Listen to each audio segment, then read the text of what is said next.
chapter 17.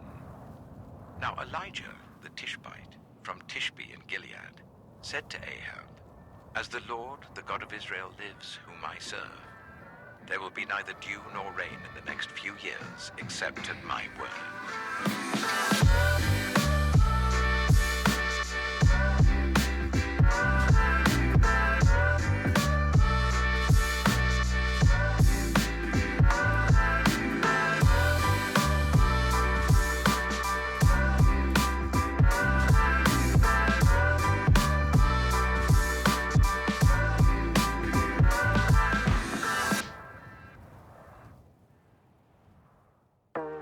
I grew up in the church. I think ministry was always a calling on me. I don't think I wanted to admit it until right out of college. I just couldn't shake the feeling that that's what the Lord was calling me into. I was dating who would become my wife. I was already in the ministry, and the church that we were at was going to plant a city campus in Orlando. And for us, it was like, why not? We were young and married. Everything's an adventure. And so sacrifices were made, but for us, they didn't feel like sacrifices. I mean, the Lord had done exceedingly more than we could have hoped and imagined. And it seemed like we were going to be doing this forever. And then some changes within the church outside of our control began to happen.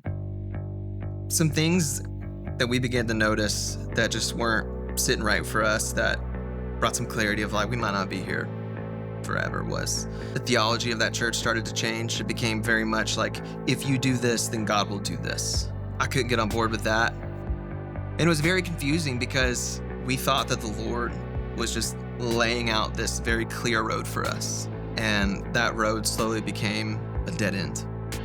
You know, it was hard. It was heartbreaking. Many conversations late into the night with me and my wife of what do we do from here? And so we just began to seek the Lord. I would love to sit here and say that I was fully faith-filled and fully like, God's got this. I was feeling anxious, burned out. And I was feeling those things because everything was happening and I was trying to take control of everything that was happening. Like I was trying to just grin and bear it. Then I got to the point of like, okay, if we're not gonna be here and if this isn't gonna be a reality for us anymore, what is?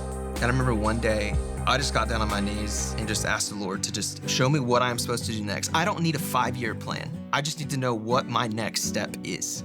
Maybe 15 minutes after praying that prayer, my phone rang. It was Pastor Ryan Stone. He said, hey, I know where you're at, and I'm wondering if now is a good time to talk about maybe Church of 1122 being an option for you. The hardest part of obedience in this is my wife was flourishing. I think we had a conversation one night where she said, like, I want to be where the Lord wants us to be. And for us, coming back to Jacksonville and being part of the Church of 1122 was the next thing. I didn't realize it at the time, but what the Lord was doing in me and doing in our family was just caring for us. Almost like, I know everything doesn't make sense right now. The future is kind of hard to figure out, but that's not what I've asked you to do right now. I haven't asked you to figure out the future. I've just asked you to be here, now, and where I've asked you to be.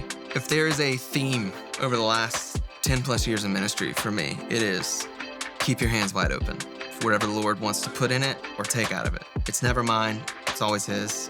Man, I just gotta be okay with that.